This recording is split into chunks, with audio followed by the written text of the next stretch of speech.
que queremos expresar nuestro punto de vista en relación al ejercicio de gobierno del presidente Ernesto Zedillo en tres grandes campos que fueron la característica fundamental del periodo 1994-2000 y que se caracterizó por un saqueo a través del programa que todos conocemos como FOBAPROA, las irregularidades en la firma de los pagarés realizados por el propio presidente de la República en ese momento y que después se convirtieron primero en pagarés de FOBAPROA y segundo lugar en pagarés del IPAB,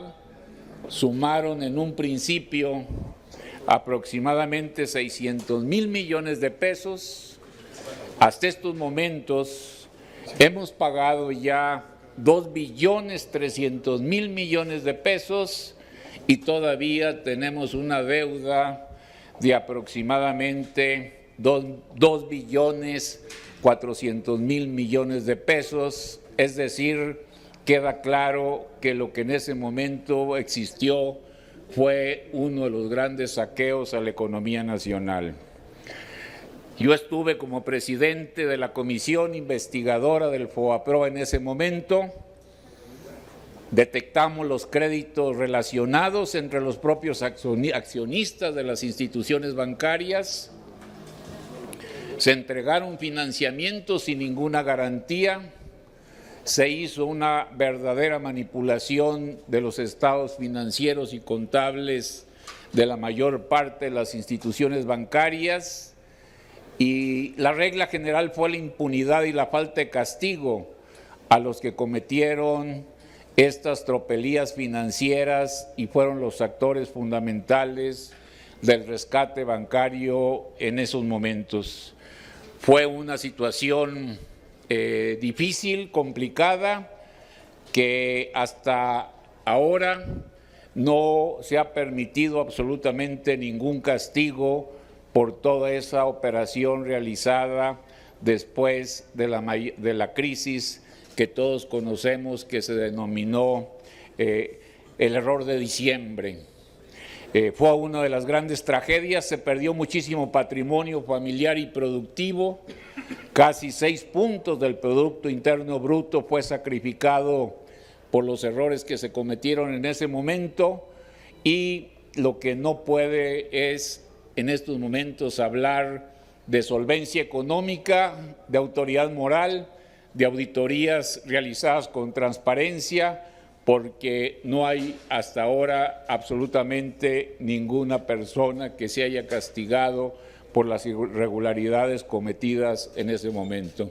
Entonces nos parece que la evaluación final de ese periodo fue mayor pobreza, mayor destrucción económica, una situación de destrucción de patrimonio familiar y productivo y sobre todo un rescate bancario lleno de opacidad, lleno de corrupción, que nos deja saldos negativos, porque a pesar de que se han pagado más de 2 billones, todavía tenemos que pagar los mexicanos una deuda de 8,000 millones de pesos, casi 9,000 millones de pesos cada uno de los 129 millones de mexicanos y de mexicanas por ese error cometido tanto por el presidente Salinas como por el presidente Zedillo.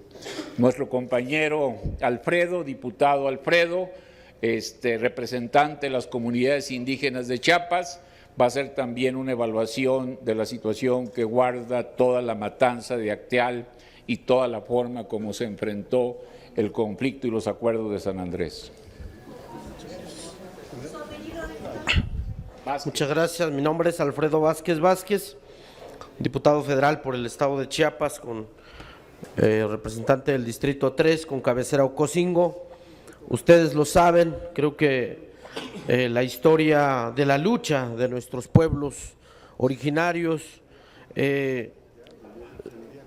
viene surge el movimiento armado en 1994 y desafortunadamente todo esto que vino ocurriendo hacia la economía y a la soberanía de nuestro país, todos los sectores fuimos afectados, pero los más cruelmente afectados somos siempre los pueblos originarios de México. Ernesto Zedillo en su gobierno mandó a callar las voces de protesta. La matanza de Acteal fue un genocidio que hasta hoy en día sigue en los tribunales. No es posible que quiera venir a hacer una evaluación de lo que estamos haciendo en este gobierno de la Cuarta Transformación, cuando en este momento nosotros hemos avanzado en los derechos de los pueblos y comunidades indígenas. En el sexenio de Ernesto Zedillo no se tocó, no se legisló nada para lo que tenga que ver con los derechos de los pueblos, sino es hasta como resultado de la protesta continua de los y las indígenas, es hasta el 2000, en el siguiente sexenio, donde se logró en 2001 materializar parte de estos planteamientos en los acuerdos de San Andrés Larráinzar. Y esa es una base importante porque hemos estado luchando sistemáticamente por el reconocimiento de los derechos del sector más vulnerable, que son los pueblos indígenas.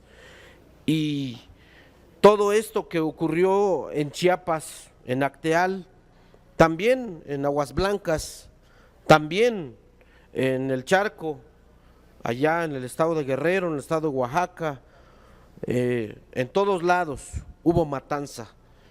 Y este señor sigue como si no hubiera hecho nada, porque hubo siempre un sistema que calla, pero hoy seguimos aquí en la lucha y seguimos aquí exigiendo también que se sigan materializando estos derechos, porque no estamos regateando nada.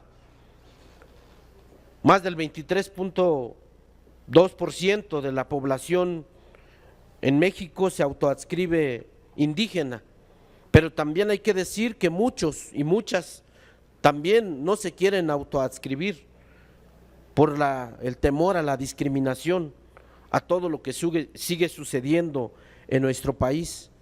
Por eso es que no podemos permitir que personajes de este tipo quiera venir a decir que va a corregir lo que estamos haciendo. Hay grandes avances en este gobierno, pero estamos seguros que seguiremos logrando estos reconocimientos, sobre todo en materia constitucional, sobre los derechos de los sectores más vulnerables. Es realmente detestable que se siga pensando de criminalizar a quienes protestamos por los derechos.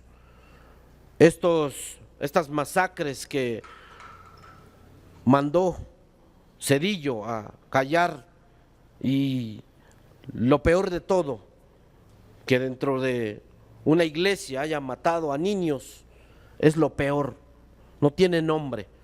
Por eso seguimos diciendo que haya justicia y por eso queremos involucrarnos a seguir construyendo justicia para este país y para los sectores más vulnerables. También están aquí compañeros que también traen otros temas que tienen que ver con los procesos que se vivieron en aquellos tiempos y que hoy estamos luchando para seguir protestando por la dignificación de nuestros derechos. Muchas gracias. Adelante.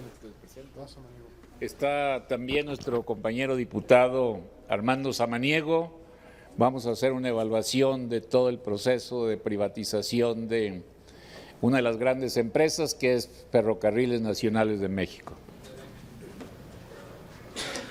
Pues buenas tardes a todas y a todos. Primero que nada, pues me presento, soy Armando Samaniego, diputado federal de Morena por Mexicali, y como portavoz de muchos mexicalenses que le dieron su voto desde ya el 2018 de manera masiva, y el 19 también, el 21, el 24 en Mexicali, en la Cuarta Transformación, pues damos una disculpa como Cachanilla si no compartimos que nuestro paisano haga este tipo de comunicados. ¿Cómo se atreve un Cachanilla que ni siquiera ganó la elección de 1994, no la ganó en Mexicali, no la ganó en Baja California, no le dio su voto el pueblo baja californiano, a cuestionar a una presidenta que tiene más del 80% de aprobación a nivel nacional? Y efectivamente quiero mencionar, porque a veces se les olvida y luego se quieren hacer pasar por los propietarios de la calidad moral de la oposición, pues quiero recordar que una de las grandes privatizaciones que más le ha dañado a la industria de los transportes en México es la privatización que se dio en materia ferroviaria, aludiendo que la iban a modernizar, y si efectivamente pues la modernizaron haciéndola invisible porque no incentivaron el uso del ferrocarril como transporte. Ellos decían que iba a aumentar el transporte de pasajeros, no es cierto, no lo hicieron, al contrario. Lo que sí hicieron es privatizarlo y entregarlo a dos grandes corporativos, uno nacional y otro extranjero. El extranjero es Kansas City Southern, que es una empresa multinacional donde precisamente después de haber terminado su periodo, Ernesto Zedillo fue parte del Consejo de Administración. Y el otro, pues ya lo conocemos, que es Ferromex, el otro gran concesionario de las vías ferroviarias de México, que tampoco incentivó. Entonces fue un sexenio marcado por las privatizaciones, marcado por los grandes negocios y el saqueo, no solamente en tema de ferrocarril, también en agua. Por ejemplo, después de la reforma, durante la etapa de Salinas, en el sexenio siguiente, que fue precisamente el de Ernesto Zedillo, se otorgaron más de 200,000 concesiones. Había 3,600 concesiones en México antes de la reforma. Después de la reforma y hasta el día de hoy hay más de 300,000 concesiones. 200,000 de ellos se dieron en ese sexenio. Muchas empresas transnacionales, a grandes empresas que no promueven precisamente el uso racional del agua ni el uso apegado al medio ambiente y mucho menos al desarrollo sustentable de las comunidades donde se encuentran. Y además, en uno de los últimos reportes de la DEA no quiero decir que acusa, pero sí menciona que fue en el sexenio de Ernesto Zedillo donde más colusión, o donde se dio el inicio de la colusión de los cárteles de México en ese momento con las autoridades militares y policíacas de este país. Por eso fue el sexenio donde más creció el cártel de Sinaloa y el cártel del Golfo también. Entonces nosotros no creemos que sea una persona con calidad moral para juzgar a un gobierno de avanzada como el de la presidenta Claudia Sheinbaum, y queremos expresar todo nuestro respaldo. Muchas gracias. Pues si tienen alguna pregunta, están también nuestro diputado Eric, Ulises, Javier Taja. Si tienen alguna pregunta, pues estamos aquí a la orden. Gracias, diputado. Hay una pregunta de Fernando Camacho de La Jornada. Sí. Diputado, buenas tardes. Yo le quería preguntar, tomando en cuenta todo esto que usted ya nos mencionó del FOBAPROA, ¿es viable o no es viable esta exigencia que se les ha hecho a ustedes en el sentido de que se les deje de destinar recursos para el pago del FOBAPROA? Hoy se refirieron a ese asunto Rubén Moreira, que dice que va a presentar una iniciativa en ese sentido, y también el diputado Elías Lisha, que dice que bueno, pues si esto se ha mantenido así es básicamente porque la mayoría aquí en la Cámara lo ha permitido, ¿no? Que mencionan que está mal el FOBAPROA, pero de todas maneras no han hecho nada para dejar de pagarlo. ¿Se puede o no se puede dejar de erogar recursos en eso? Bueno, el FOBAPROA sigue siendo un expediente abierto, no hemos culminado las investigaciones.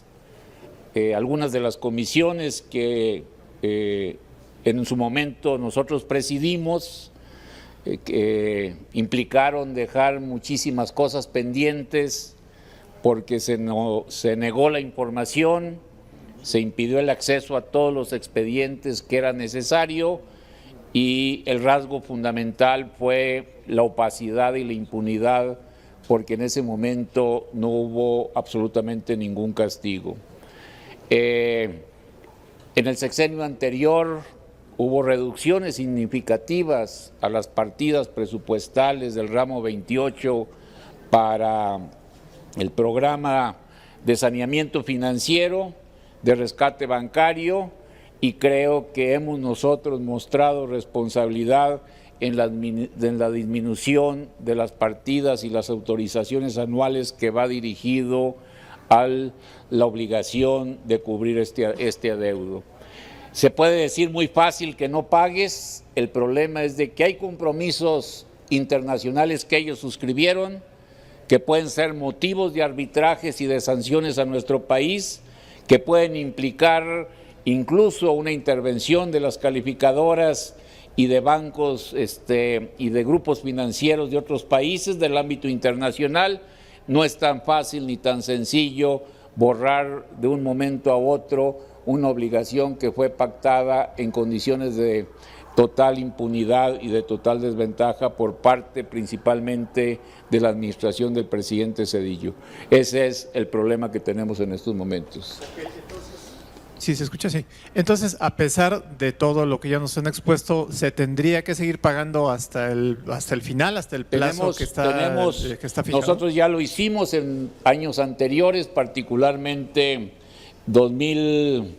en el presupuesto 2019-2020, hubo un recálculo, una revisión de todo lo que se tenía que cubrir por intereses, y en ese sentido estamos nosotros revisando las características de los pagarés de las obligaciones, en un momento dado pagarés FOBAPROA, en estos momentos pagarés y obligaciones del IPAB, y lo que tenemos que hacer es una revisión puntual, y esa revisión la estamos haciendo para que no quede en la impunidad todos los atracos que se cometieron desde la administración del presidente Zedillo. Margarita Nicolás, Cadena Raza. Hola, diputados, buena tarde. A mí me gustaría saber, bueno, aprovechando que está aquí el diputado Eric, especialista en constitucionalistas, si no me equivoco también, tienen a varios constitucionalistas en las filas de Morena, que jurídicamente hablando, ¿qué podría hacerse precisamente? Pues a lo mejor no para no pagar, sino para disminuir los pagos que son altísimos, y bien podrían irse a salud, donde vemos que está prácticamente desmembrado este sistema. No hay medicamentos, no hay vacunas, dicen que hay que ir a vacunarse, pero va uno a los lugares de vacunación y no hay por lo menos 2 de los inmunizantes que han dicho que tienen. Entonces, ¿qué se podría hacer, diputado Eric? Y preguntarte, Alfonso, pareciera que hay una consigna de que salgan a defender, que no venga Zedillo, que no diga nada. Pues él puede venir a México, si no estoy equivocada, porque él no está expatriado ni lo deportaron, sino está exiliado por su voluntad. Entonces, ¿quién lo podría impedir de que él viniera? Y si están tan seguros del avance que está haciendo Morena, ¿por qué les preocupa que los critique? Finalmente, pues todo mundo puede criticar a todo mundo. ¿Cuál es la verdadera preocupación de que Zedillo pues haga estas críticas y pues responde a también argumentos que han dado en su contra? Gracias. ¿Quieres hablar? Adelante. Pues yo abordaría el tema en 2 vertientes. Es imposible no pagar todos esos compromisos, pero es el mundo al revés. ¿Quién aprobó esos pagarés? El PRI y el PAN. O sea, que eso es lo verdaderamente inaudito de estas expresiones. O sea, ahora sí, no se pague cuando hay documentos firmados. Digo, quiero poner un ejemplo muy burdo. Alguno de nosotros adquiere una deuda, la firmamos, ¿cómo la dejas de pagar? Legalmente eso es imposible. A mí me parece que la única posibilidad, y lo acaba de comentar el vicecoordinador Alfonso Ramírez, es revisar el tema de los intereses, la posibilidad de alguna renegociación sobre eso mismo, pero que por cierto, pues depende mucho de muchas cosas. O sea, no es un asunto, este no es un compromiso que haya adquirido el gobierno de la Cuarta Transformación. Son compromisos adquiridos que son de imposible resolución. Yo lo que sí creo es que tendríamos que revisar las responsabilidades. Por cierto, yo fui funcionario del IPAB. Y entonces puedo entender perfectamente de qué estamos hablando. Yo fui director general de normatividad en el IPAB, entonces conozco perfectamente bien el asunto y tendríamos que buscar las responsabilidades de carácter penal, que en muchos casos todavía no están extintas, porque el señor Jonathan Davis firmó. Ese hombre debe haber estado en la cárcel. Él no tenía facultades para firmar. ¿Saben cuál era su cargo? Presidente de la Comisión Bancaria y de Valores. Firmó los pagarés. De manera increíble, nunca nadie señaló ese acto ilegal de irresponsabilidad porque tenía toda la cobertura política. Tendríamos, de verdad, Alfonso, me parece que esto es un gran momento, pues para poder sanar nuestro pasado. Ya en este país tiene que dejar de haber impunidad. Tendríamos que crear una comisión de la verdad, darle seguimiento a todo el trabajo que ustedes hicieron y tendríamos que revisar la actuación de los funcionarios si se apegaron o no a la legalidad. Y bien valdría la pena hasta sacar una lista de las diputadas y diputados de esta legislatura que aprobaron aquella deuda. Porque hoy es muy fácil decir déjese de pagar, eso es imposible. Yo creo que de verdad el tema del FOBAPROA, como sigue siendo un tema vigente porque la herida está abierta, porque se tiene que pagar año con año, tendríamos que sí revisar lo que fue la responsabilidad legal de los funcionarios que nos llevaron a esa crisis. Y en eso tenemos que decir, yo lo digo con mucho respeto también hacia el expresidente Zedillo, él tiene muchos años fuera del país. La realidad y el paradigma que él vivió es completamente distinto. Cuando yo lo veo y nos vuelve a recetar todo el Washington Consensus, decir, tiene que haber un poder judicial libre, tiene que haber equilibrio, pues es que eso ya lo sabemos, eso está en la teoría constitucional, pero además adiciona temas que tienen que ver con la agenda neoliberal. El presidente Zedillo hoy está desfasado, este país es otro. Si hoy estamos hablando de reforma integral al sistema de justicia, es porque todos esos gobiernos fracasaron en las reformas de justicia, incluyendo su reforma de él. Hoy tenemos un sistema de justicia que no hace justicia, un poder judicial que no administra justicia. Eso es lo que estamos intentando corregir. Y yo creo que él hizo muy bien en estar muchos años callado.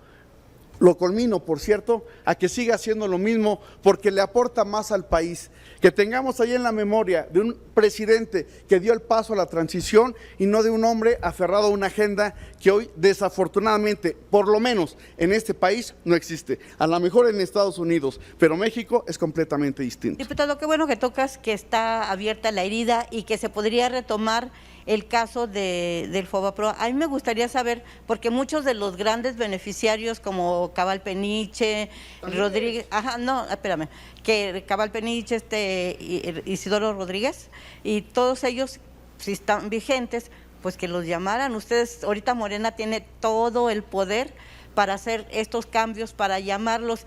¿Qué estarían ustedes esperando para actuar y pues que regresen parte de lo que se llevaron? O si no, pues que se vayan a la cárcel porque dices que esto no ha fenecido, entonces pues llámenlos a cuentas. Sí, como ustedes saben, la operación fue muy sencilla, se hizo de manera unilateral el rescate después de 1994, todo 1995 y 96, de manera totalmente ilegal. La Comisión Nacional Bancaria y la Secretaría de Hacienda con Guillermo Ortiz suscribieron unos pagarés, esos son los que se conocen como los pagarés del FOBAPROA, y luego el Día de la Virgen de Guadalupe, el 12 de diciembre de 1998, el PRI y el PAN hicieron mayoría y esos mismos pagarés que eran deuda de carácter privado, lo convirtieron en deuda pública. Es decir, hoy en la mañana daban conferencia y emitían sus opiniones, cuando en ese momento que teníamos la posibilidad de rechazar la conversión de las deudas privadas en deudas públicas, estos dos grandes partidos, estos dos grupos parlamentarios de ese momento, en una complicidad para salvar a los dueños del dinero, cambiaron los pagarés por títulos del IPAB y de esa manera hicieron de estas deudas grandes deudas públicas que hasta estos momentos nos llevan a haber erogado más de 2.300.000.000.000 de pesos. Este es el problema, la desfachatez del PRI y el PAN, la poca cara de Zedillo.